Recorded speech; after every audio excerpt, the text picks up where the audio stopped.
अस्सलाम वालेकुम, मैं हूं इम्तियाज़ हुसैन और आप मेरा यूट्यूब चैनल देख रहे हैं टेक CS एंड IT। तो आज की वीडियो के अंदर हम कंप्यूटर आर्किटेक्चर और उसके ऑर्गेनाइजेशन को डिटेल के अंदर डिस्कस करेंगे। तो ब्रीफली मैं जो है वो थोड़ा सा आपको बता देता हूं कि कंप्यूटर आर्किटेक्चर जो है वो visible attributes of the system होते हैं जो प्रोग्रामर को एंड यूज़र्स को जो है विजिबल होते हैं, और उनका जो सिस्टम की जो लॉजिकल एग्जीक्यूशन है, प्रोग्राम की लॉजिकल एग्जीक्यूशन है, उसके ऊपर इसका डायरेक्ट इम्पैक्ट होता है। जैसे हमारे पास कोई IO मैकेनिज़्म है या हमारे पास सिस्टम की जो स्ट्रक्चर है उसकी हम एग्जांपल ले लेते हैं।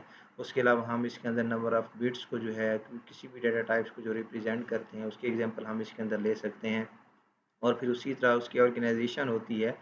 कंप्यूटर ऑर्गेनाइजेशन की जब हम बात करते हैं, हम कहते हैं ये सिस्टम के ऑपरेशनल यूनिट्स होते हैं और उनका आपस में इंटरकनेक्शन है, और उनका जो इंटरकनेक्शन है वो अकॉर्डिंग टू कंप्यूटर आर्किटेक्चर होता है।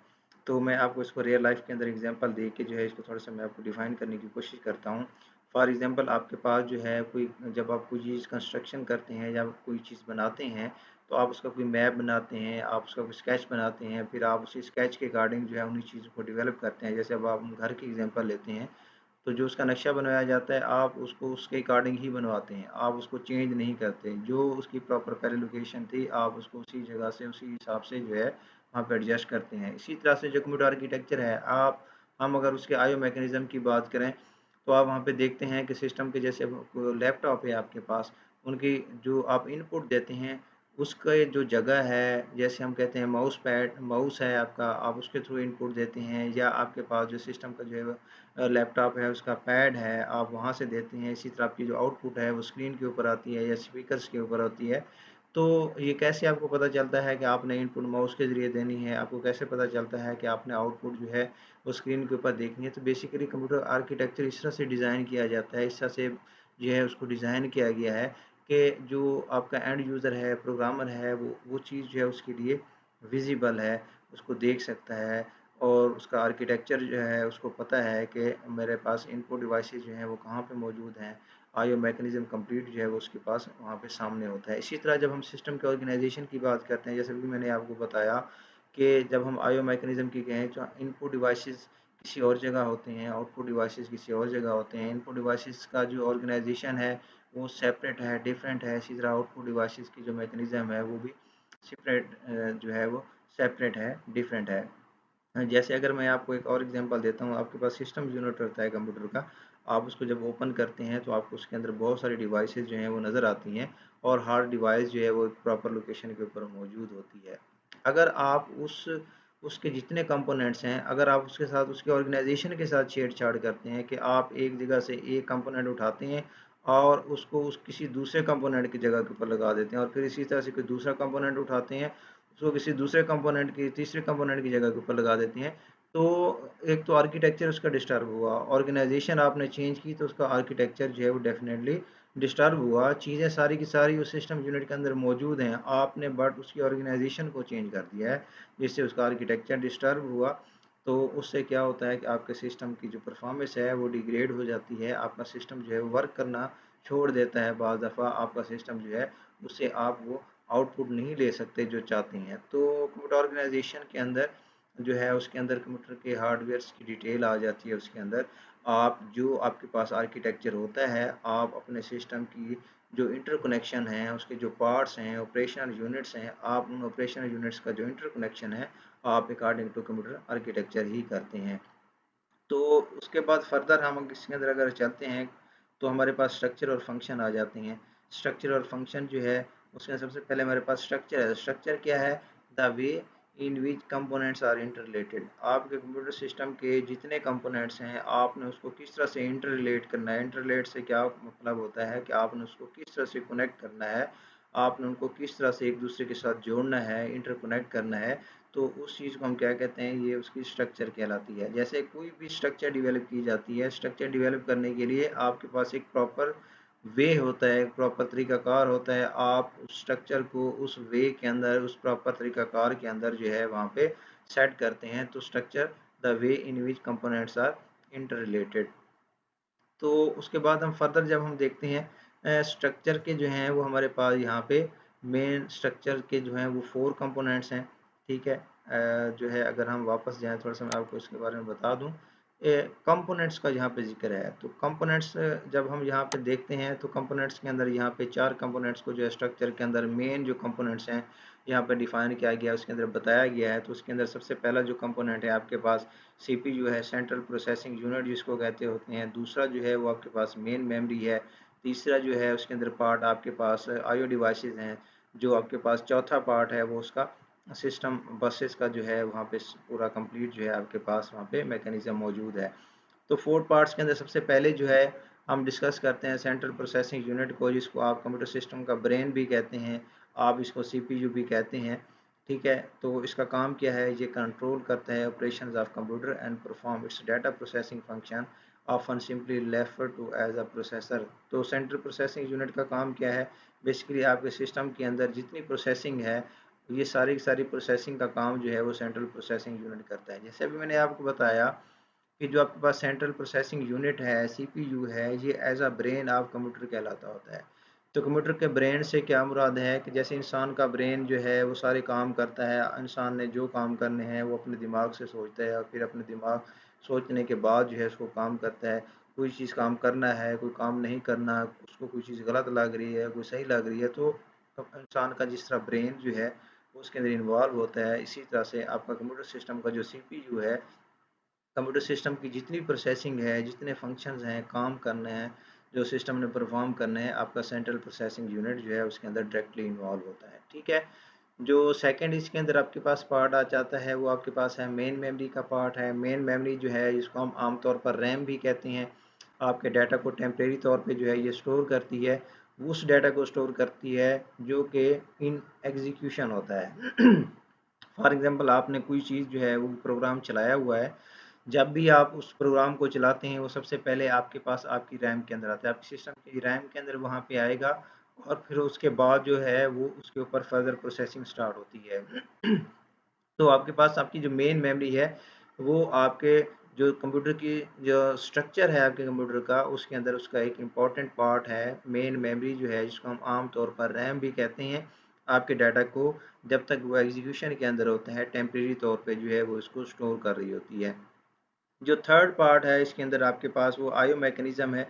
आईओ मैकेनिज्म की डिटेल अभी मैंने जैसे भी आपको बताई है। आईओ मैकेनिज्म से मुराद है कि आपके पास आपके सिस्टम के अंदर जो इनपुट डिवाइसेज हैं, आपके पास आपके सिस्टम के अंदर जो आउटपुट डिवाइसेज हैं, उसकी डिटेल जो है उसको हम कहते हैं आपके सिस्टम के अंदर जो है वो आपकी स्ट्रक्चर, सिस्टम की जो स्ट्रक्चर है, आईओ डिवाइसेज जो हैं उसके अंदर की रोल जो है वो प्ले करते हैं।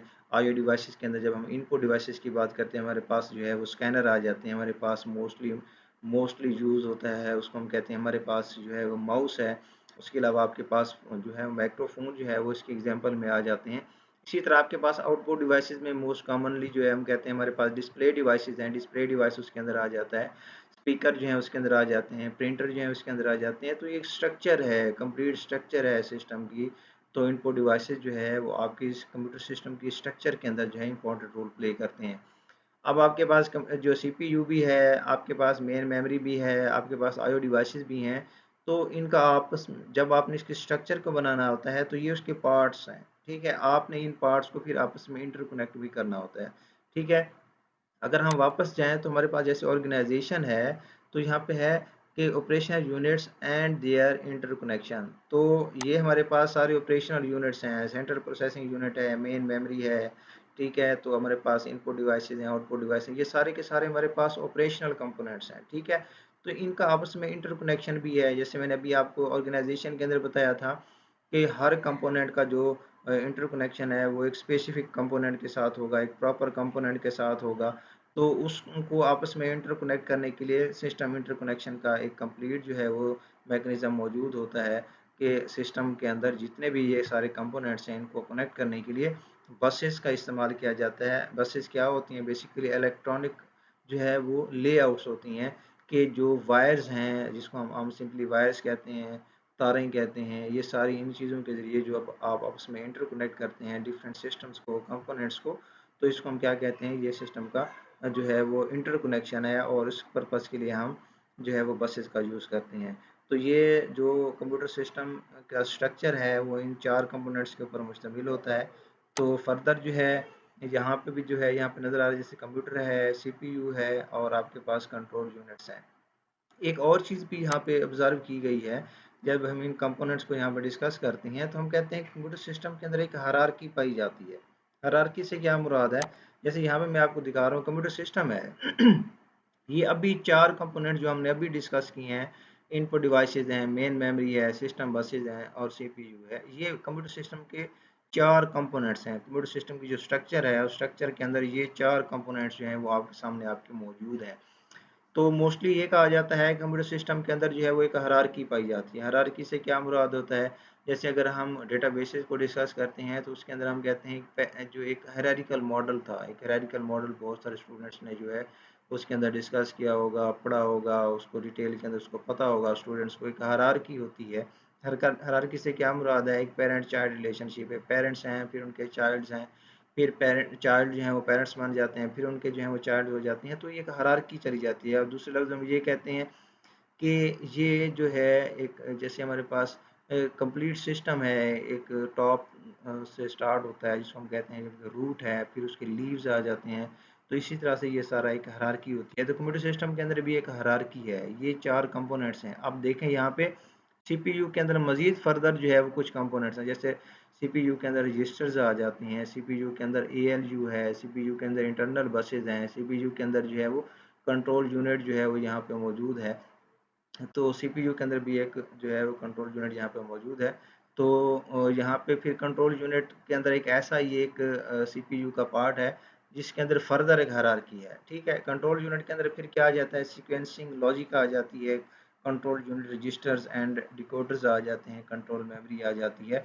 तो सिस्टम की स्ट्रक्चर के अंदर ये 4 कंपोनेंट्स हैं और इन 4 कंपोनेंट्स के अंदर फर्दर जो है वो फिर हायरार्की पाई जाती है। इस हायरार्की को मैंने अभी आपके सामने डिटेल के अंदर बताया है।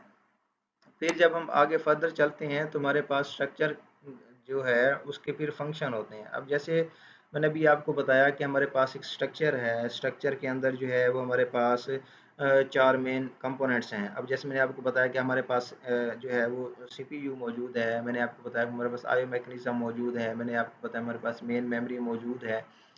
तो जो आपके सिस्टम की स्ट्रक्चर है, उस स्ट्रक्चर के अकॉर्डिंग जो है वो आपका कंप्यूटर सिस्टम डिफरेंट फंक्शन जो है वो परफॉर्म करता है। तो फंक्शन को जब हम डिफाइन करते हैं, operation of individual each individual component as a part of structure. तो जैसे हमने आर्किटेक्चर को पहले डिफाइन किया था, आर्किटेक्चर के अकॉर्डिंग जो है वो ऑर्गेनाइजेशन होती है। फिर इसी तरह से अभी हमने स्ट्रक्चर को डिफाइन किया। तो स्ट्रक्चर जो है, जिस तरह आपके सिस्टम की स्ट्रक्चर है उसके अकॉर्डिंग जो है वो आपका सिस्टम जो है वो फंक्शन परफॉर्म करता है। और उसके जितने भी कंपोनेंट्स हैं वो सारे के सारे इंडिविजुअली जो है वो उसके अंदर जो है वो हिस्सा लेते हैं। जो है वो आपके कंपोनेंट्स जो हैं वो डिफरेंट जितने भी हैं उनको हम एज अ जो है स्ट्रक्चर के अंदर उसका एक डिफरेंट फंक्शन जो है उसके हिसाब से हम उसको आइडेंटिफाई करते हैं। तो उसके अंदर सबसे पहली जो चीज़ आ जाती है वो हमारे पास डाटा प्रोसेसिंग आ जाती है। जैसे अभी हमने कंप्यूटर सिस्टम के अंदर स्ट्रक्चर को डिस्कस किया था तो मैंने उसके अंदर आपको बताया था, अभी आपको याद होगा कि यहाँ पे हमारे पास control the operations of computer and perform its data processing. ठीक है, उसका काम क्या होता है, तो आपके पास जो सीपीयू है बेसिकली वो डाटा प्रोसेसिंग का काम करता है। ठीक है, आपके सिस्टम के अंदर जितना डाटा है उसको प्रोसेस जो है वो किसने काम करना होता है, आपके सीपीयू ने करना होता है। तो स्ट्रक्चर के अंदर, आपके सिस्टम के स्ट्रक्चर के अंदर जो डाटा प्रोसेसिंग का काम कर रहा होता है वो आपके पास आपका सीपीयू होता है, सेंट्रल प्रोसेसिंग यूनिट होता है। उसके अलावा आपके पास डाटा स्टोरेज जो है, कंप्यूटर के फंक्शंस के अंदर जो है वो डाटा स्टोरेज आ जाती है। पहले हमने कंप्यूटर की स्ट्रक्चर को डिस्कस किया बेसिकली, अब हम फंक्शन को। तो पहला फंक्शन क्या हुआ हमारे पास, डाटा प्रोसेसिंग, जो कि हमारे पास जो है वो सीपीयू करता है। तो जो दूसरा फंक्शन है वो हमारे पास जो है वो डाटा स्टोरेज का होता है। डाटा स्टोरेज आप अपने कंप्यूटर सिस्टम को देखते हैं, सारे जो हैं वो मोस्टली जो है यहाँ पे भी कंप्यूटर सिस्टम के एंड यूज़र्स मौजूद हैं। तो डाटा स्टोरेज, आप सिस्टम के अंदर अपने डाटा को स्टोर करते हैं। स्टोरेज जो है वो फिर हम कहते हैं दो तरह से होती है, कि आप सिस्टम के अंदर परमानेंटली भी डाटा को स्टोर करते हैं, आप सिस्टम के अंदर जो है वो टेम्परेरी तौर पे भी आपका डाटा स्टोर होता है। डाटा स्टोरेज के अंदर जो आपके पास हार्ड डिस्क है सिस्टम के अंदर, जो इसको हम फिक्स डिस्क भी कहते हैं, आपके सिस्टम के अंदर जितना डाटा स्टोर होता है वो सारा का सारा डाटा स्टोर जो है वो फिक्स डिस्क के अंदर मौजूद होता है। आप जब भी कोई डाटा स्टोर करना होता है परमानेंटली, आप अपने सिस्टम के अंदर जो है वो डाटा को वहाँ पे स्टोर कर लेते होते हैं। इसी तरह आपके सिस्टम के अंदर जो टेम्परेरी मेमोरी भी होती है, जैसे अभी हमने डिस्कस किया मेन मेमोरी को, मेन मेमोरी है या जो है इसको हम रैम भी कहते हैं। आपका डाटा जो है वो टेम्परेरी तौर पे रैम के अंदर मौजूद होता है। टेम्परेरी तौर से क्या मुराद है कि जब तक रैम के अंदर डाटा जो है वो किसी प्रोग्राम के ऊपर प्रोसेसिंग हो रही है, डाटा वहाँ पे आपका मौजूद होता है। जैसे प्रोसेसिंग वहाँ पे ख़त्म हो जाती है, आपका डाटा वहाँ पे भी ख़त्म हो जाता है। इसी तरह से हमारे पास जो है वो डाटा की मूवमेंट है। डाटा मूवमेंट से मुराद है आप अपने सिस्टम के अंदर डाटा को जो है वो मूव कर सकते हैं। आप सिस्टम के अंदर जो है वो डाटा को कॉपी कर रहे होते हैं, एक जगह से कॉपी करते हैं, किसी दूसरी जगह के ऊपर पेस्ट कर देते हैं। इसी तरह से आप अपने सिस्टम के अंदर इंटरनली जो है वो आपके डाटा की मूवमेंट होती है। इसी तरह से आप अपने सिस्टम से, आपके कंप्यूटर से जो है इस तरह से स्ट्रक्चर जो है वो डिज़ाइन की गई है कि आप अपने डाटा को सिस्टम के इनसाइड और आउटसाइड जो है वो हर जगह के ऊपर आप उसको मूव कर सकते हैं, शेयर कर सकते होते हैं। इसी तरह से जो फोर्थ फंक्शन है कंप्यूटर सिस्टम का वो है कंट्रोल का मैकेनिज्म है। ठीक है, तो जैसे अभी हमने अभी तीन चीज़ों को डिस्कस किया, डाटा की प्रोसेसिंग है, डाटा की मूवमेंट है या डाटा की स्टोरेज है। इसी तरह से आपको याद होगा कि हमने स्ट्रक्चर को जो है वो जब डिस्कस कर रहे थे तो तीन मेन पहले कंपोनेंट्स थे, उनको आपस में इंटरकनेक्ट करने के लिए हमारे पास बसेस थी।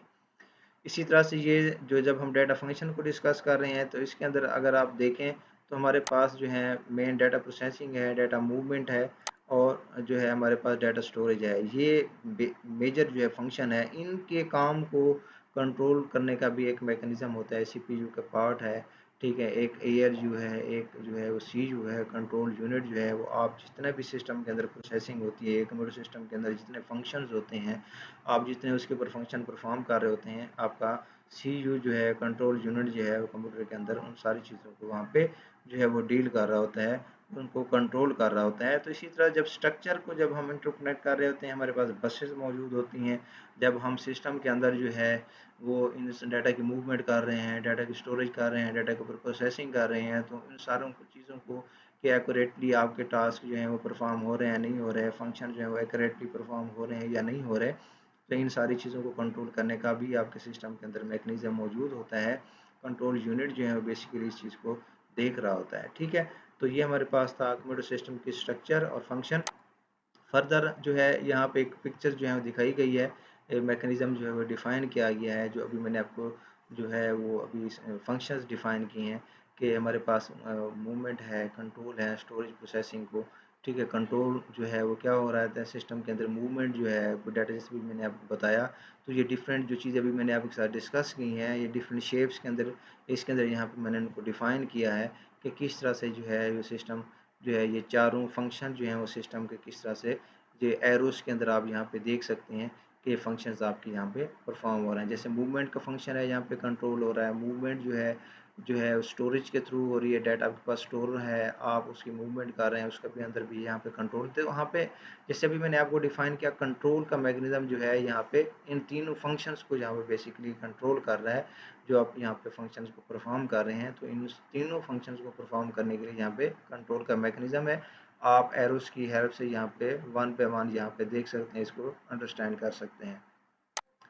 उसके बाद ये यहाँ पे जो है मेरे पास यहाँ पे कंप्यूटर जनरेशन्स को मैं थोड़ा सा आपके साथ डिस्कस कर लेता हूँ। कंप्यूटर जनरेशन्स जो हैं, जनरेशन्स और हिस्ट्री दो चीज़ें होती हैं।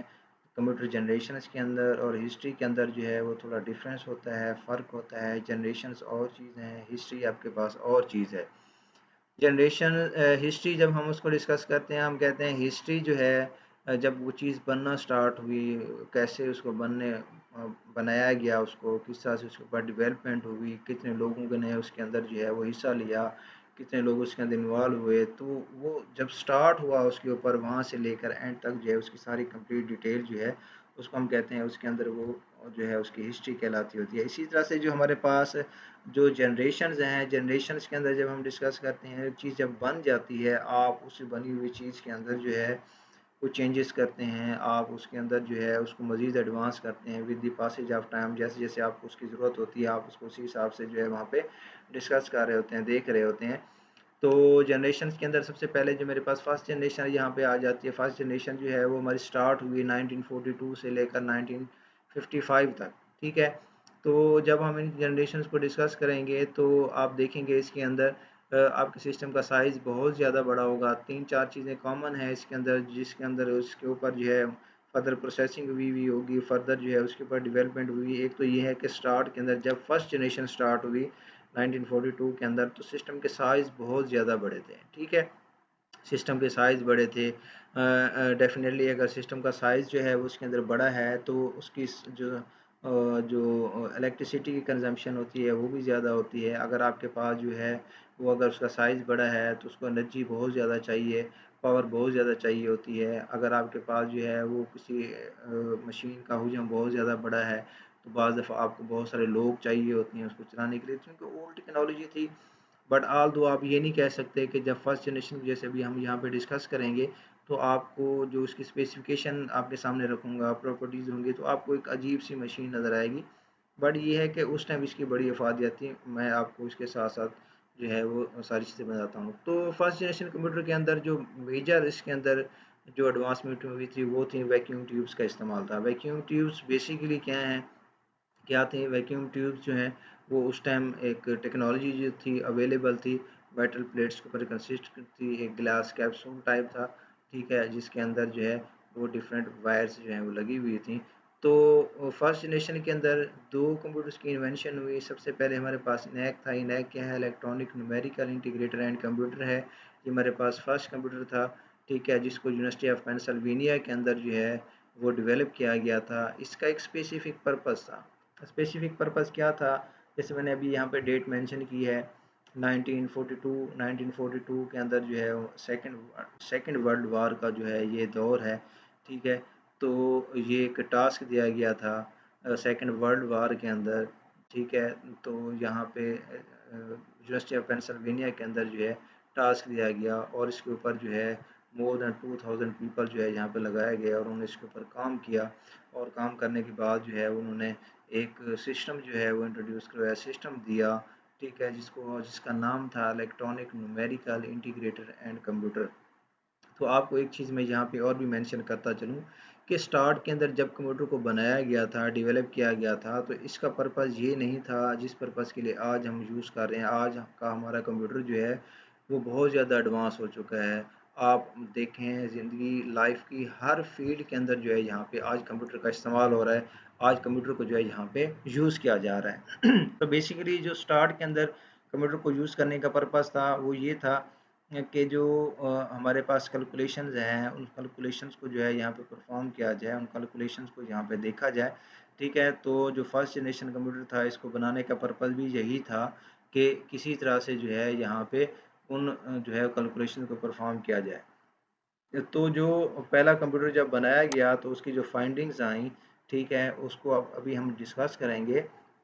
तो बेसिकली यूनिवर्सिटी ऑफ पेंसिल्वेनिया के अंदर जॉन मैकले जो था प्रोफेसर था इलेक्ट्रिकल इंजीनियरिंग का, ठीक है, और जॉन एक्रेड जो था जो उसका एक स्टूडेंट था, उन्होंने बेसिकली इसके अंदर उसकी मेजर जो है वो कंट्रीब्यूशन है, उन्होंने मिलकर इसको बनाया। इसकी स्पेसिफिकेशन जो है वो थोड़ी सी मैं आपके साथ यहाँ पे डिस्कस करता हूँ।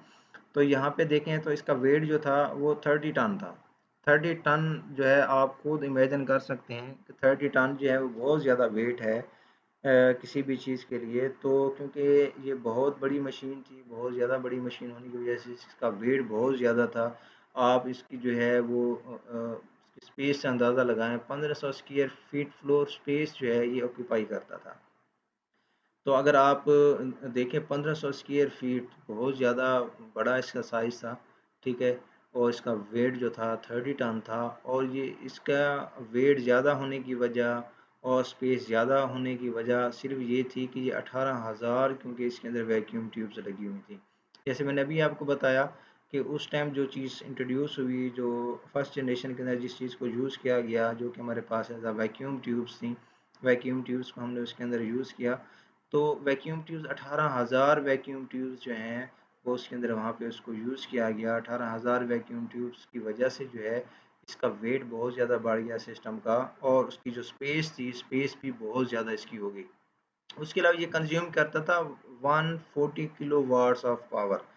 तो डेफ़िनेटली जितनी आपके पास मशीन बड़ी होगी, जितना आपके पास जो है उसका हुजम बड़ा होगा, उसकी जो पावर कंज़म्पशन है वो भी बहुत ज़्यादा होगी। तो ये आपके पास जो सिस्टम थे, इनकी जो पावर कंज़म्पशन थी वो बहुत ज़्यादा थी। 140 किलो वाट्स ऑफ पावर जो है ये लेते थे और ये कैपेबल था 5000 एडिशन पर सेकंड के। तो जैसे यहाँ पे भी मैंने आपको बताया उस टाइम पर्पज़ क्या था, मोस्टली पर्पज़ यही था स्टार्ट के अंदर। जब अगर आप हिस्ट्री की तरफ चले जाते हैं कंप्यूटर की, तो आप इसकी हिस्ट्री की तरफ देखेंगे तो बेसिकली ये पर्पज़ यही था कि ये एज अ कैलकुलेटर था पहले।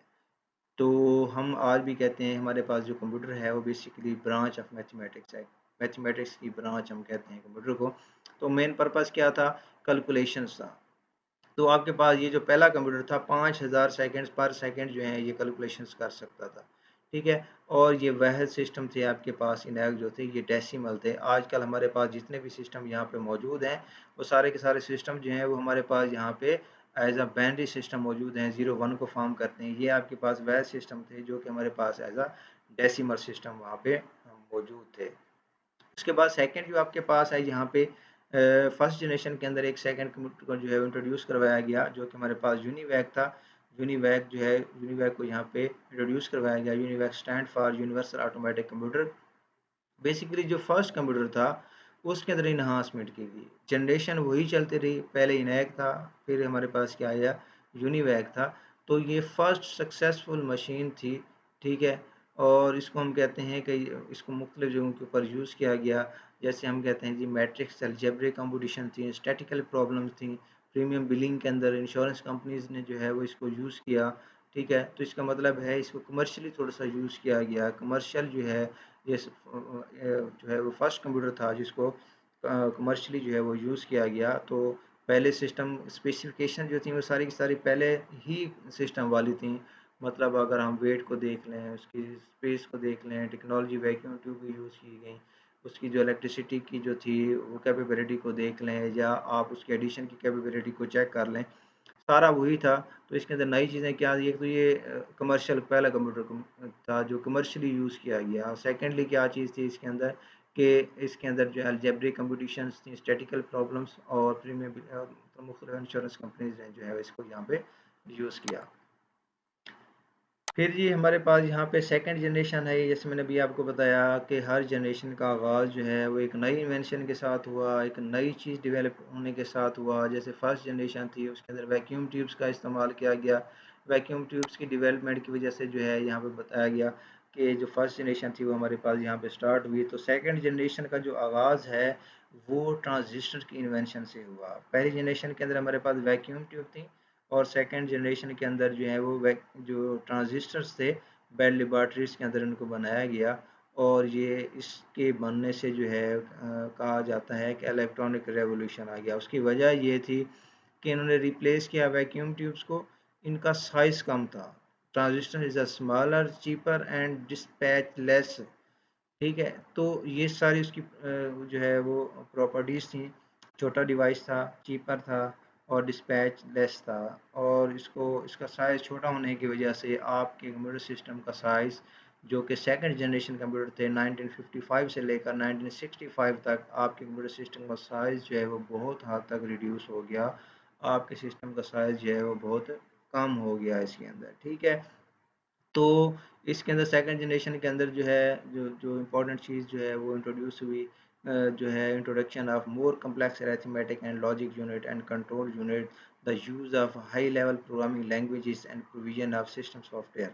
ठीक है। सेकंड जनरेशन के अंदर जो है जो चीज़ यहाँ पे जो इंट्रोड्यूस हुई, एक तो ये था कि ट्रांजिस्टर थे। ट्रांजिस्टर्स की वजह से जो है वो सिस्टम्स के अंदर बहुत ज़्यादा चेंजेस आई। ठीक है।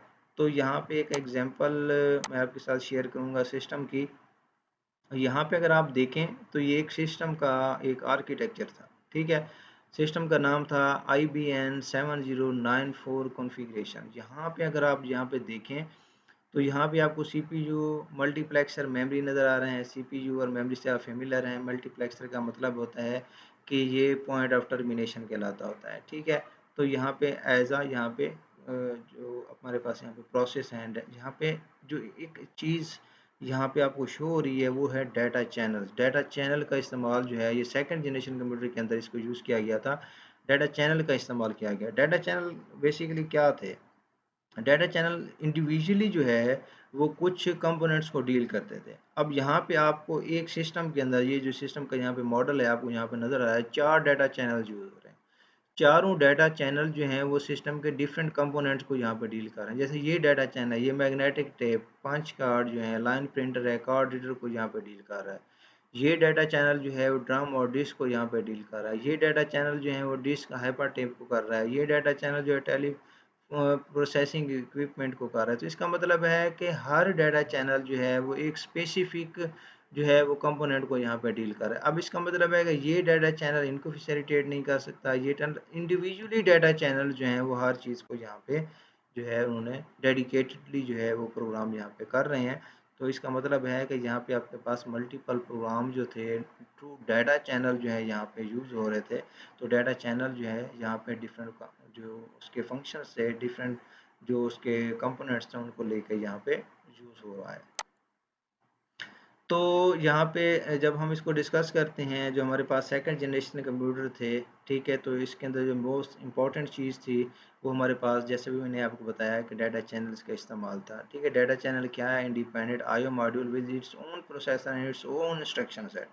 जैसे अभी मैंने आपको यहाँ पे बताया कि हर डाटा चैनल जो है यहाँ पे इस एरिया को यहाँ पे डील कर रहा है। इसकी अपनी जो है वो प्रोसेसिंग है, इसके ये इंडिपेंडेंट है, मतलब ये चारों जो है वो एक दूसरे के ऊपर डिपेंड नहीं कर रहे।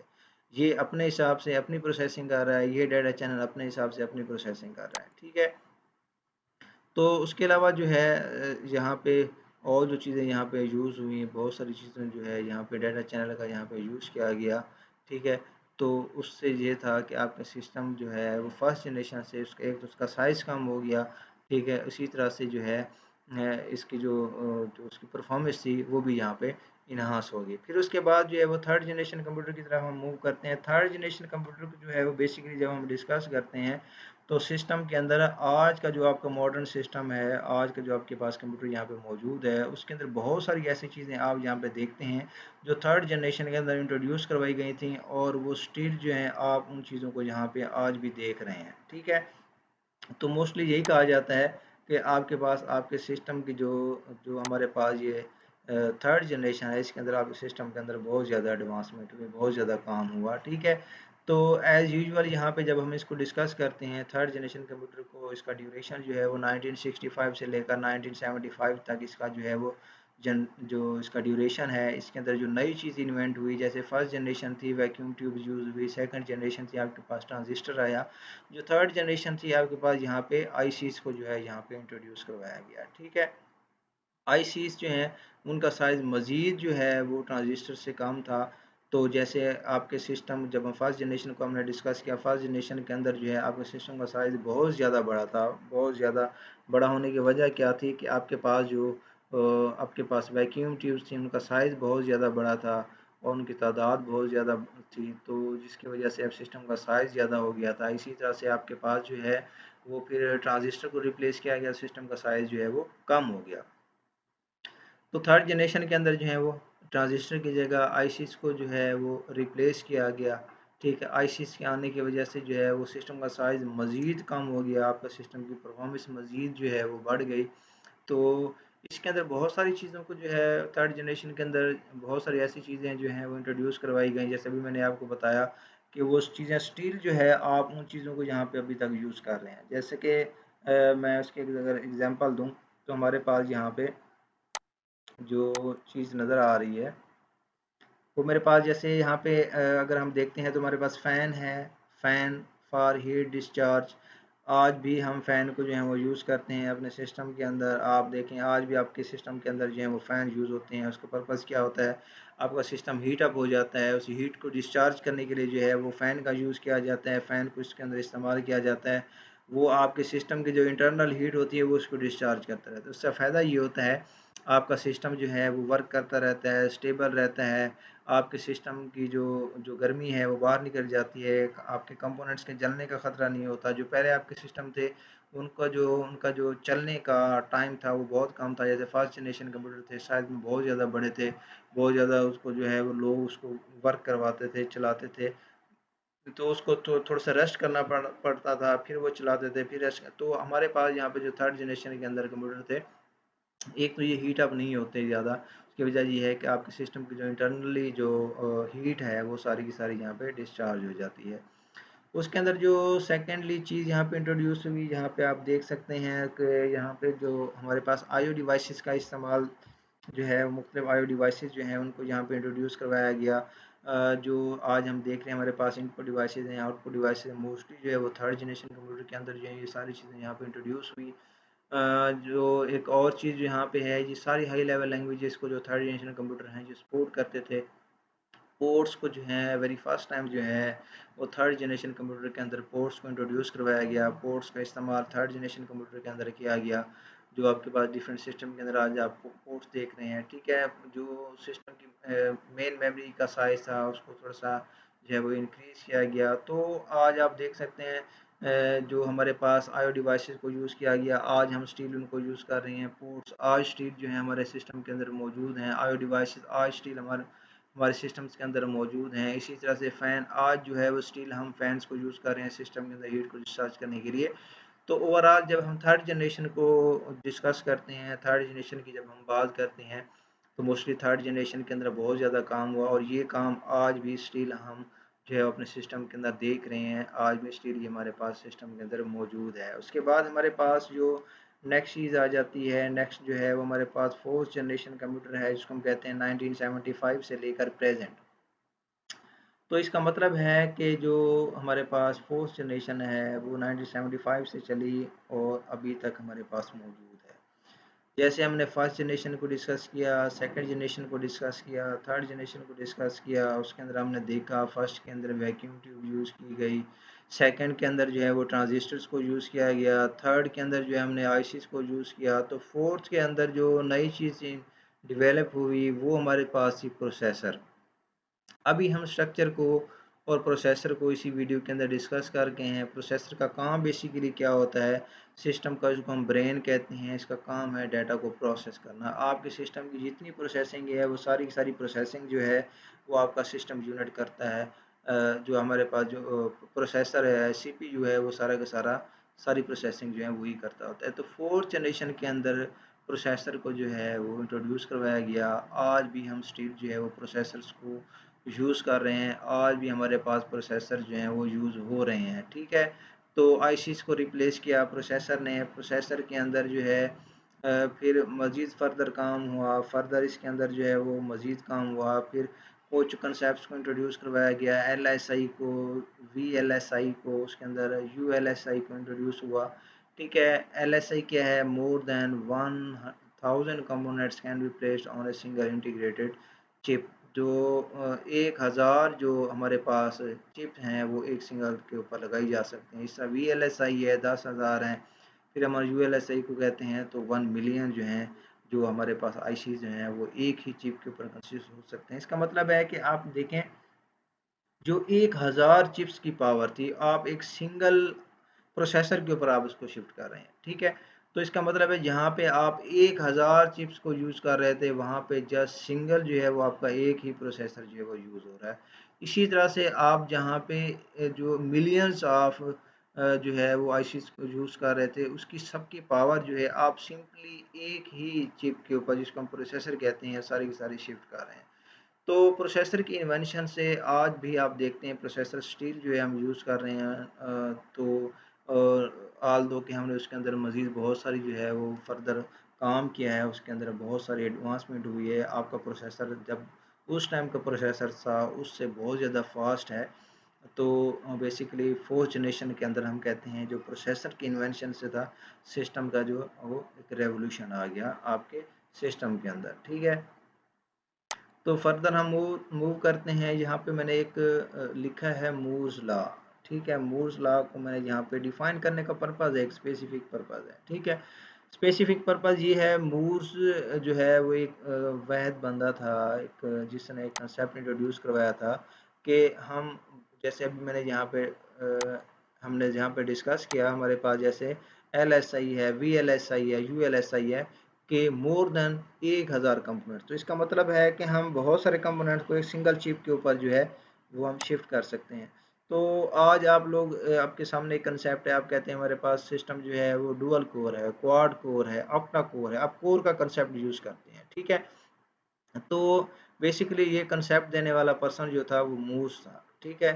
तो उसने ये कंसेप्ट दिया था कि अगर हम नंबर ऑफ़ चिप्स को एक सिंगल चिप के ऊपर पैक कर दें तो उसके बहुत सारे फ़ायदे हैं। उसके फ़ायदे उसने ये बताए थे कि अगर हम उसको एक सिंगल चिप के ऊपर कर देते हैं तो आपके एक तो हार्डवेयर डिवाइसेस बच जाते हैं। आपके 2 सिस्टम की पावर, 3 सिस्टम की पावर, 4 सिस्टम की क्वाड कोर है, ऑक्टा कोर है, तो उसकी पावर जो है वो आपके एक सिंगल कंप्यूटर के ऊपर शिफ्ट हो जाएगी, जिसका फ़ायदा ये होगा कि आपके सिस्टम की स्पीड जो है वो बहुत ज़्यादा बढ़ जाएगी। ठीक है?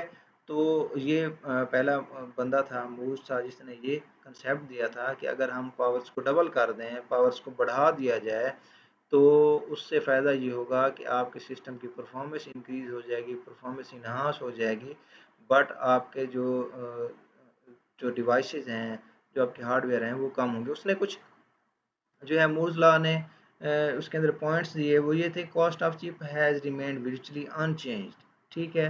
During this period of rapid growth in density, this means that the cost of computer logic and memory circuitry has fallen at dramatic rate. ठीक है? तो उसने यहाँ पे ये बताया कि चिप जो है वो अनचेंज, virtually अनचेंज रही ड्यूरिंग दिस प्रोसेस। तो इसका मतलब है कि चिप के ऊपर जब हमने शिफ्ट किए, नंबर ऑफ़ आईसीज़ हमने उसके ऊपर शिफ्ट कर दी, तो उसके अंदर कोई चेंज नहीं आया, उसकी कॉस्ट के अंदर किसी किस्म का कोई चेंज नहीं आया।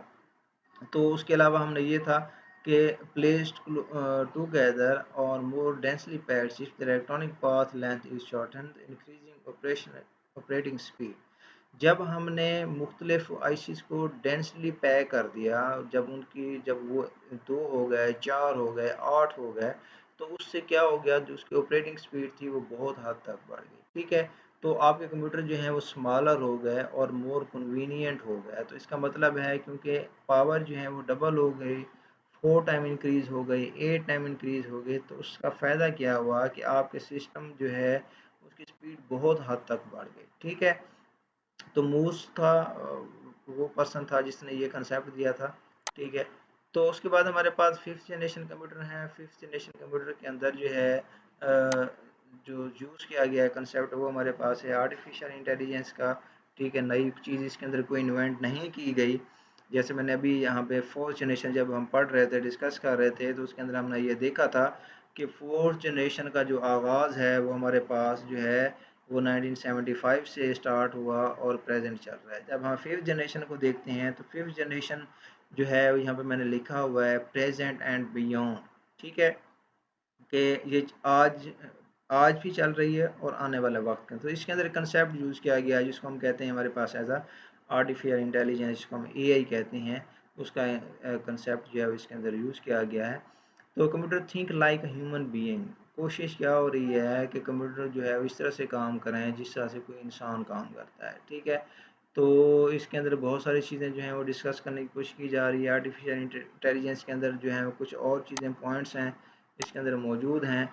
तो ये फिफ्थ जनरेशन के अंदर ये सारी चीज़ें हैं कि कोशिश की जा रही है। रोबोटिक्स हैं, रोबोटिक्स से क्या होता है कि जस्ट लाइक ह्यूमन बीइंग, इस तरह के रोबोट बनाए जा रहे हैं जहाँ पे इंसान काम करते थे वहाँ पे रोबोट काम करें। ठीक है? जहाँ पे इंसान जो है इन्वॉल्वमेंट थी इंसानों की, वहाँ पे जो है वो रोबोट्स की इन्वॉल्वमेंट हो, रोबोट्स जो हैं वहाँ पे यूज़ किए जाएँ। जो इंसान काम करते थे, जैसे कोई वार है, या आज बहुत सारे जो मॉडर्न कंट्रीज़ हैं, एडवांस कंट्रीज़ हैं, वहाँ पे डिफरेंट जो कैफ़ेज़ हैं या जो होटल्स हैं, वहाँ पे बहुत सारी जगहों के ऊपर रोबोट्स जो हैं वो सर्व कर रहे हैं, सर्विस दे रहे हैं वहाँ पे। इस तरह न्यूरल नेटवर्क्स है, गेम डेवलपमेंट है, ये सारी चीज़ें जो हैं वो फिफ्थ जनरेशन के अंदर जो हैं, development of expert system to make decision in real life situations, बहुत सारे जो हैं वो एक्सपर्ट सिस्टम डिज़ाइन किए जा रहे हैं। जैसे लोग आजकल, बहुत सारे लोग जो हैं वो तन्हाई का शिकार हो जाते हैं। जैसे पहले लोग थे तन्हाई का शिकार हो जाते थे तो उनका मेंटली जो है वो बहुत ज़्यादा डिस्टर्ब होते थे, या बाज़ दफ़ा ये होता था कि कोई उनको सोल्यूशन चाहिए होता था तो सोल्यूशन नहीं मिलता था। आजकल जो है फिफ्थ जनरेशन के अंदर, जैसे मैंने अभी आपको बताया, एआई का कंसेप्ट जो यूज़ किया जा रहा है, बहुत सारे ऐसे एक्सपर्ट सिस्टम मौजूद हैं। आप वहाँ पे जाते हैं, कोई प्रॉब्लम लिखते हैं, आपको मल्टीपल सॉल्यूशंस जो हैं वहाँ पे मिल जाते हैं। ठीक है? ये भी होता है, या आप कोई प्रॉब्लम बताते हैं तो बहुत सारे ऐसे जो हैं एल्गोरिदम मौजूद हैं। ठीक है? बनाए हुए तो इंसानों के ही हैं, बट एक उनकी फलाह के लिए एक्सपर्ट सिस्टम भी बहुत सारे मौजूद हैं, with the help of artificial intelligence जो हैं वो काम कर रहे हैं। Natural language and understanding and generations हैं। जापान के अंदर जो है कोशिश की जा रही है किस तरह से सिस्टम जो है वो कंप्यूटर बनाया जाए कि इंसान बैठे उसके सामने बात करे, तो नेक्स्ट जो है वो कंप्यूटर आपकी बात समझे और वो आपको उसका आंसर करे। तो इसके ऊपर भी काम हो रहा है, बट ये अभी स्टिल जो है वो अंडर प्रोसेसिंग है। तो main features of fifth generation जो है यूएलएसआई टेक्नोलॉजी, अभी मैंने आपके साथ डिस्कस किया यूएलएसआई को, अल्ट्रा लार्ज स्केल, ठीक है। फोर्थ जनरेशन के अंदर मैंने बताया यहाँ पे 1 मिलियन चिप्स की जो है वो उसको एक चिप के ऊपर जो है यहाँ पर शिफ्ट किया गया है। Development of true artificial intelligence fifth generation के फीचर्स के अंदर जो इम्पोर्टेंट है ये है development of natural language processing, इसके अंदर आ जाता है एडवांस्ड इन पैरेलल प्रोसेसिंग। आजकल का दौर जो है वो फास्ट दौर है, लोगों की कोशिश होती है कि थोड़े टाइम के अंदर जो है वो मल्टीपल टास्क परफॉर्म किए जा सकें। तो इस पर्पज़ के लिए जो है वो पैरेलल प्रोसेसिंग का कंसेप्ट जो है सिस्टम के अंदर मौजूद है। आप खुद इसका एक्सपेरिमेंट करते हैं, आप देखते हैं कि आप सिस्टम को यूज़ कर रहे होते हैं, आप उसके अंदर पैरेलल प्रोसेसिंग करते हैं, मतलब एक सिस्टम के ऊपर मल्टीपल प्रोग्राम्स को जो है वहाँ पे चला रहे होते हैं और आपका सिस्टम जो है कंटिन्यूसली जो है उसको वर्क कर रहा होता है। तो पैरेलल प्रोसेसिंग मल्टीपल प्रोग्राम जो हैं आपका सिस्टम जो है सिमल्टेनियसली चला है। Advance in super conductor technology इसके अंदर है। More friendly user friendly interfaces with multimedia features. आजकल जो हैं जितने भी आपके पास ऑपरेटिंग सिस्टम आ रहे हैं, आपके पास जो मोबाइल फ़ोन्स आ रहे हैं, आपके पास लैपटॉप आ रहे हैं, आपके पास टैब्स आ रहे हैं, तो उनके जो इंटरफेसेस हैं मोर फ्रेंडली बनाए गए हैं। इससे क्या मुराद है कि आज आप देखें एक छोटा सा बच्चा भी होता है, वो उसने लैपटॉप भी चलाया हुआ होता है, वो बड़ों से ज़्यादा जो है वो बाज़ दफ़ा जो है मोबाइल फ़ोन है उसके बारे में भी जानता है। उसकी वजह ये है कि जो इसकी डेवलपमेंट है, जिसको बनाया गया है, उसका जो इंटरफेस है बहुत ज़्यादा फ्रेंडली है। मतलब ईज़िली आम नाइव यूज़र जो है उसको ईज़िली यूज़ कर सकता है। उसका इंटरफेस इस तरह से बनाया गया, इस तरह से उसके इंटरफेस को जो है वो डिज़ाइन किया गया है। तो फिफ्थ जनरेशन के अंदर कोशिश की जा रही है कि इस तरह से इंटरफेस को डिज़ाइन किया जाए कि उसका जो यूज़ है, उसका इस्तेमाल है, वो बहुत ज़्यादा फ्रेंडली हो, ठीक है। Availability of very powerful and compact computer eight cheaper rates. आज आप अगर देखें तो आपके पास जो सिस्टम पहले मौजूद थे, आप कहते थे कि ये बहुत ज़्यादा कॉस्टली सिस्टम है, पहले सिस्टम को लेना बहुत जो है मुश्किल था, बहुत कॉस्टली सिस्टम होते थे। आपको याद होगा पेंटियम का दौर था, पेंटियम 1 से लेकर पेंटियम 4 तक आपके पास सिस्टम जो हैं वो अवेलेबल थे, बहुत ज़्यादा कॉस्टली सिस्टम होते थे, ठीक है। तो लोग जो है उसको बहुत कम परचेज़ करते थे। आज आप देखें तो जो कंप्यूटर इंडस्ट्री है वो बहुत ज़्यादा ग्रो कर गई है। लैपटॉप्स हैं, टैब्स हैं, मोबाइल फ़ोन्स हैं, आपके पास डेस्कटॉप सिस्टम्स हैं, बहुत ज़्यादा पावरफुल हो गए हैं विद चीप रेट, ठीक है। रेट्स भी उनके कम हो गए हैं और सिस्टम जो है वो बहुत ज़्यादा पावरफुल भी यहाँ पे हो गए हैं। तो उसके बाद यहाँ पे डिज़ाइनिंग फॉर परफॉर्मेंस यहाँ पे एक इम्पॉर्टेंट टॉपिक है और ये रिलेट कर रहा है आपके पास आपकी फिफ्थ जनरेशन से, कि आज के जो हमारे सिस्टम हैं उनको उनको डिज़ाइन करने का पर्पज़ क्या है। उनका पर्पज़ ये होता है कि उस आपके सिस्टम की परफॉर्मेंस को इंक्रीज़ किया जाए। हम जितना भी देख रहे हैं, आप अपनी एज के अंदर देखेंगे कि बहुत सारे जो आपके सिस्टम्स हैं वो आपकी अपनी एज के अंदर ही बहुत ज़्यादा एडवांस हुए हैं। आपकी जो यहाँ पे ये चल रही है आजकल, अगर आप 8-10 साल पहले की तरफ चले जाएँ तो वहाँ पे देखें उस टाइम डेस्कटॉप सिस्टम मोस्टली ज़्यादा यूज़ होते थे, ठीक है। तो आज आप देखें डेस्कटॉप सिस्टम की जगह जो है वो लैपटॉप्स ने ले ली है, लैपटॉप्स की जगह टैब्स ने ले ली है, तो टेक्नोलॉजी जो है वो एडवांस हो रही है, ठीक है। Year by year the cost of computer system continues to drop dramatically. आज हमारे सिस्टम्स की जो कॉस्ट है वो ड्रामेटिकली ड्रॉप हो रही है, while the performance and capacity of two system continue to raise equally dramatically. और आप वहाँ पे देख सकते हैं उसके अपोजिट जो है उसकी परफॉर्मेंस बहुत ज़्यादा इंक्रीज़ हो रही है, ठीक है। तो पहले ये था कि सिस्टम की जो परफॉर्मेंस थी वो इतनी ज़्यादा एडवांस नहीं थी, बट जो उसकी प्राइस थी बहुत ज़्यादा थी, लेकिन अब वक्त के साथ साथ जो है वो प्राइसेस डाउन हो रही हैं, ठीक है। नई कंपनीज जो हैं वो मार्केट के अंदर आ रही हैं, इन चीज़ों को बना रही हैं। सिस्टम्स की परफॉर्मेंसेज जो हैं वो बहुत ज़्यादा एडवांस हो रही हैं, सिस्टम्स की परफॉर्मेंसेज जो हैं वो बढ़ रही हैं। तो this continuing technological revolution has enabled the development of application of astonishing complexity and power, ठीक है। तो बहुत सारी एप्लीकेशन जो हैं वो बनाई जा रही हैं, जैसे फॉर एग्जांपल इमेज प्रोसेसिंग है। फिफ्थ जनरेशन के अंदर जो है ये सारी चीज़ें हम रिलेट कर रहे हैं डिज़ाइनिंग फॉर परफॉर्मेंस से। इमेज प्रोसेसिंग जो है यूज़ किया जा रहा है। इमेज प्रोसेसिंग को एआई का टॉपिक है, एआई के अंदर इसका यूज़ किया जाता है। स्पीच रिकग्नाइजेशन है या इमेज प्रोसेसिंग है। बहुत सारे हमारे जो जो पुलिस के इदारे हैं या हमारी आर्मी के इदारे हैं, वो इनको डिफरेंट पर्पज़ के लिए यूज़ करते हैं। इमेज प्रोसेसिंग का बहुत ज़्यादा काम है। स्पीच रिसर्च इसके अंदर बहुत ज़्यादा हो रही है। तो इमेज प्रोसेसिंग के अंदर ये होता है कि अगर अगर मैं इसको ले लूँ, डिफरेंट एजेंसीज या जो पुलिस जो है इदारे हैं, कोई इमेज को प्रोसेस करना होता है, कोई इस तरह के जो स्केचेस वगैरह होते हैं, ठीक है, कोई कोई ब्लास्ट हो जाए, उसका एक एक जो ऐनी शायद ने एक स्केच बनाया जाता है, उस बिहाफ के ऊपर उसके ऊपर इमेज प्रोसेसिंग की जाती है और कोई एक स्पेसिफिक इमेज जो है वो उसको बनाया जाता है। इसी तरह स्पीच रिकग्नाइजेशन है, वीडियो कॉन्फ्रेंसिंग है, अब तो ये बहुत पुरानी हो गई है, ठीक है, मल्टी मीडिया ऑथरिंग है, voice and video automation of file है, ठीक है, ये चीज़ें हमारे पास आ जाती हैं। सिमुलेशन मॉडलिंग आ जाती है। उसके अलावा यहाँ पे हम ये भी कहते हैं जो वर्चुअल रियलिटी है, वर्चुअल रियलिटी का भी इसके अंदर जो है वो कंसेप्ट आ जाता है। वर्चुअल रियलिटी क्या है? आजकल जो मॉडर्न कंट्रीज़ हैं, वर्चुअल रियलिटी का बहुत ज़्यादा यूज़ हो रहा है। वर्चुअल रियलिटी के अंदर क्या काम होता है कि आपको एक रियल वर्ल्ड लाइक जो है वो एनवायरनमेंट दिया जाता है। आपको इस तरह से फ़ील होता है कि जैसे आप एक रियल वर्ल्ड के अंदर जो है उस चीज़ को यूज़ कर रहे हैं, हालाँकि वो चीज़ एग्ज़िस्ट नहीं करती होती है, ठीक है? तो जैसे डिफरेंट एडवांस कंट्रीज़ हैं, तो उसके अंदर जैसे कोई ड्राइविंग स्कूल हैं, बहुत सारी जगहों के ऊपर जो है वर्चुअल रियलिटी को यूज़ किया जाता है। उसके एग्ज़ाम्पल जैसे डिफरेंट ग्लासेस होते हैं या आपके पास जो है ये हेड्स मौजूद होते हैं। आपको हेड्स के ऊपर जो है वो हेलमेट पहना दिया जाता है और आपको ऐसे लगता है कि आप किसी और जगह के ऊपर मौजूद हैं, वहाँ पे मौजूद नहीं है। तो जिस तरह से बहुत सारे जो जैसे पायलट्स हैं उसकी ट्रेनिंग की जाती है वर्चुअल रियलिटी के अंदर, उसको इस तरह का एक्चुअली वहाँ पे मौजूद होते नहीं हैं, लेकिन उनको इस तरह का एनवायरनमेंट वहाँ पे नज़र आ रहा होता है जैसे वो फील कर रहे थे वो उसी जगह के ऊपर मौजूद हैं। तो इसके अंदर ब्रांड प्रेडिक्शन जो है उसका भी यहाँ पे जो है यहाँ पे बताया गया है। तो डिज़ाइनिंग फॉर परफॉर्मेंस के अंदर ये कुछ पॉइंट्स जो हैं वो डिस्कस हुए हैं यहाँ पे। इन पॉइंट्स को सबसे पहला पॉइंट जो है वो ब्रांच प्रेडिक्शन है। ब्रांच प्रेडिक्शन जो है प्रोसेस लुक्स ए हेड।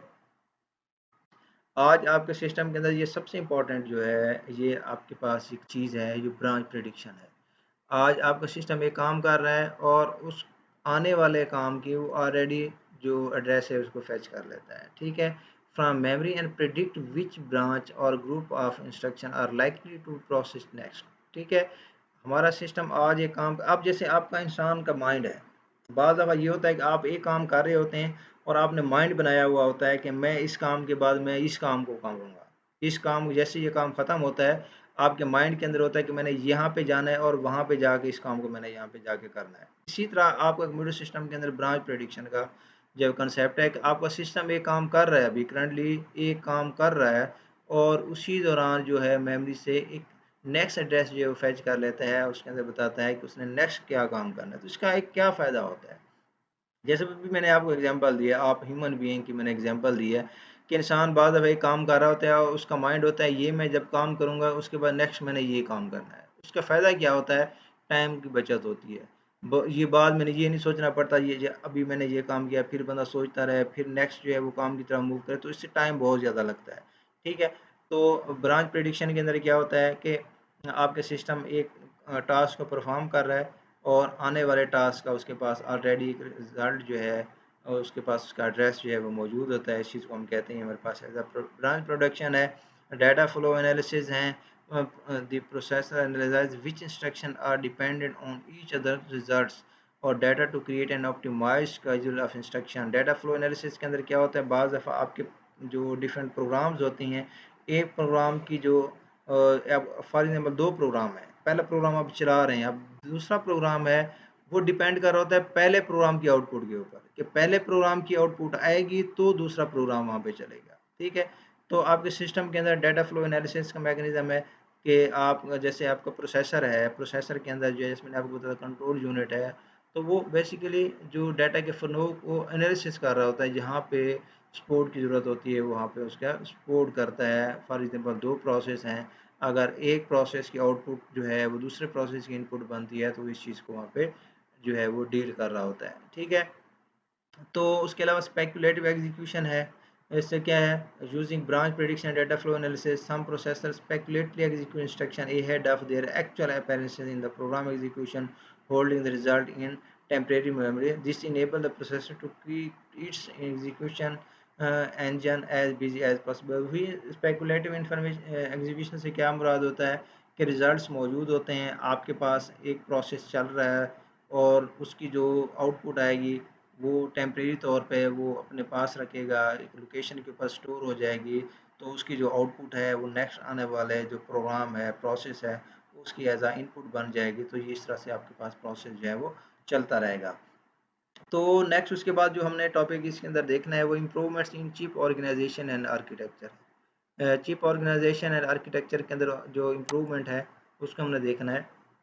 अभी हमने इस चीज़ को डिटेल के अंदर डिस्कस करके आए हुए हैं कि जनरेशन्स के अंदर हमारे पास जो जनरेशन हमने देखी है उसके अंदर चौथी जनरेशन देखी है हमने, उसके अंदर पांचवी जनरेशन देखी है। तो हम यहाँ पे देख रहे हैं चिप को जो है वो उसकी परफॉर्मेंस को इनहांस करने की कोशिश की जा रही है। आज आप देखते हैं, मैंने आपको वीडियो के अंदर पहले जब फोर्थ जनरेशन के अंदर हम गए थे तो मैंने आपको बताया था, एक बात मैंने आपको बताई थी कि प्रोसेसर 1975 के अंदर जो है मैंने यहाँ जनरेशन का जिक्र किया है, बट जो प्रोसेसर की तब पावर थी, जो प्रोसेसर आपका तब था, आज आपका प्रोसेसर उससे कहीं ज़्यादा फास्ट है। ठीक है, प्रोसेसर ही माइक्रो प्रोसेसर भी हैं आज हमारे पास।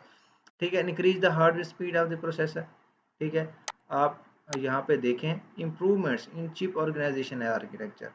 ठीक है, चिप की ऑर्गेनाइजेशन आर्किटेक्चर के अंदर इम्प्रूवमेंट्स क्या है? Increase the hardware speed of the processor. आपके जो हार्डवेयर है, प्रोसेसर है, उसकी स्पीड जो है वो बहुत ज़्यादा बढ़ गई है, साइज़ कम हो गया है। ठीक है, जिसकी वजह से आपके सिस्टम की परफॉर्मेंस जो है वो बहुत ज़्यादा बढ़ गई है। ठीक है, आपका प्रोसेसर की स्पीड जो है वो बहुत ज़्यादा बढ़ गई है। उसकी वजह ये है कि due to shrinking the size of the logic gates on the processor chip so that more gates can be packed together more tightly and to increase the clock rate. ठीक है, तो जितने हम ज़्यादा जो है वो चिप्स को, लॉजिक गेट्स को जो है, प्रोसेसर चिप्स को जो है वो बढ़ा रहे हैं, टुगेदर पैक कर रहे हैं, उसी तरह जो क्लॉक रेट है, आपके सिस्टम की परफॉर्मेंस है, वो उसी हिसाब से जो है वो बढ़ रही है। With gates closer together the propagation time of signal is significantly जो है रिड्यूस।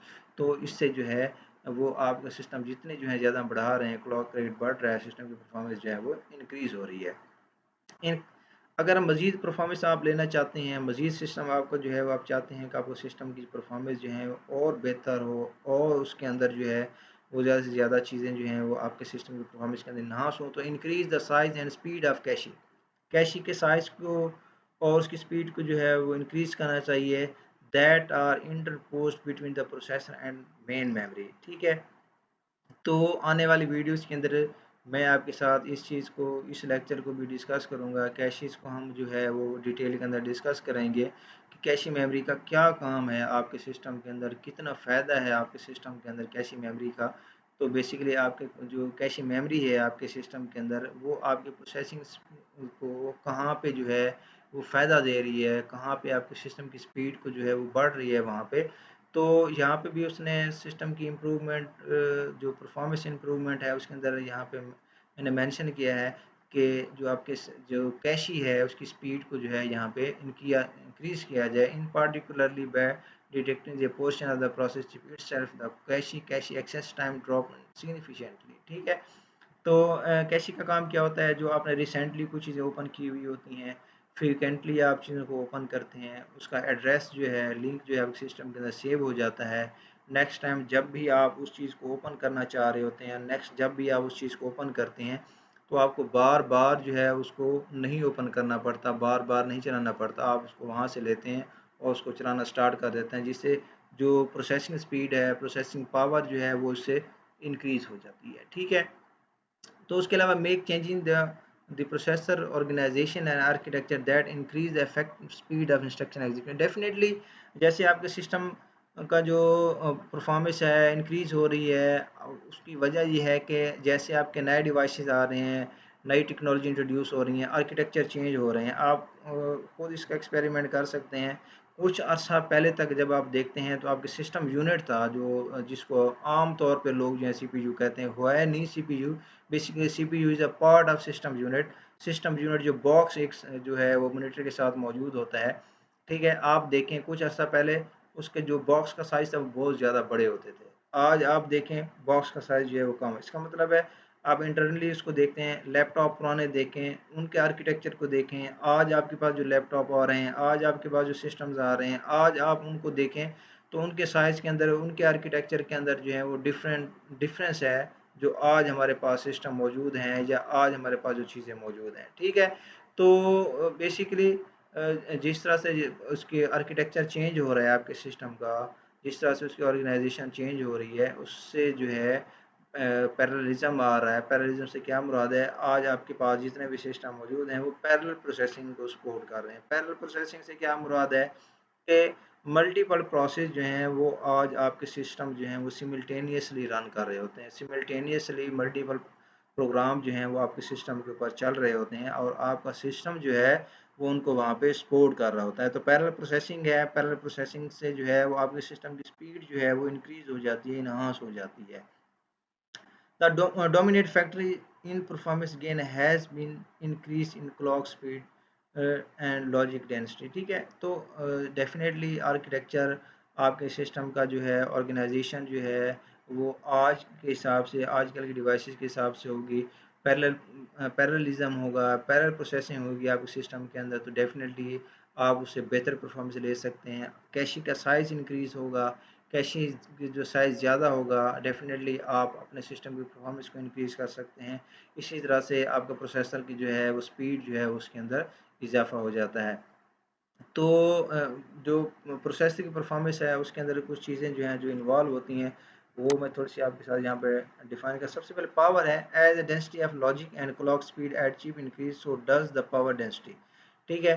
तो पावर डेंसिटी के अंदर ये चीज़ें हैं उसको इस तरह से मैप करते हैं। उसके अलावा आरसी डिले है, increase the RC product increase as components on the chip decrease in size, ठीक है। ये हमारे पास आरसी डिले आ जाता है उसके अंदर, प्रोसेसर की परफॉर्मेंस के अंदर। उसके अलावा मेमोरी लेटेंसी जो है उसके अंदर भी जो है ये एक उसके अंदर इम्पोर्टेंट चीज़ आ जाती है। उसके बाद हमारे पास यहाँ पे जो है कुछ और टॉपिक्स हैं मौजूद हैं। इन टॉपिक्स को हम बाद में डिस्कस करेंगे। मेरी जो नेक्स्ट आने वाली वीडियो है हम उसके अंदर इन चीज़ों को डिस्कस करेंगे। हमारे पास ये कंप्लीट चैप्टर है, इन चैप्टर्स के अंदर बहुत सारे टॉपिक्स हैं, हम इनको देखेंगे। बेसिकली जो हमारे पास ये नेक्स्ट टॉपिक है बहुत जो है वो इम्पोर्टेंट टॉपिक है, एवोल्यूशन ऑफ x86 आर्किटेक्चर का जो टॉपिक है, इसको हम आगे फर्दर जो है वो भी डिटेल के अंदर डिस्कस करेंगे। बेसिकली इसके अंदर हम देखेंगे जो अभी हमने फोर्थ जनरेशन को हम डिस्कस कर रहे थे कि फोर्थ जनरेशन के अंदर जो है वो प्रोसेसर को इंट्रोड्यूस करवाया गया। तो यहाँ पे अभी मैंने आपको एक चीज़ डिस्कस कर रहा था आपके साथ कि जी हम यहाँ पे जो है वो पेंटियम पहले हमारे पास यूज़ होते थे, पेंटियम का हम पहले इस्तेमाल करते होते थे, पेंटियम यूज़ होते थे हमारे पास, पेंटियम 1 था, पेंटियम 2 था, पेंटियम 3 था। तो फिर हम जो नेक्स्ट हमारे पास वीडियो आएगी हम उसके अंदर देखेंगे कि जो हमारे पास ये मॉडल थे डिफरेंट, पहले जो हमारे पास प्रोसेसर थे उनके डिफरेंट मॉडल हुआ करते थे। उन मॉडल को जो है हम डिस्कस करेंगे, उनकी क्या कैपेबिलिटी थी, किस तरह से वो यूज़ होते थे, किस तरह से जो, जैसे मैंने अभी आपको बताया कि जो 1975 के अंदर जब हम कहते हैं हमारी फोर्थ जनरेशन स्टार्ट हुई, प्रोसेसर जब इंट्रोड्यूस हुए, प्रोसेसर की पावर जो आज हम देख रहे हैं, आज जो हम प्रोसेसर को देख रहे हैं वो वैसे नहीं थे।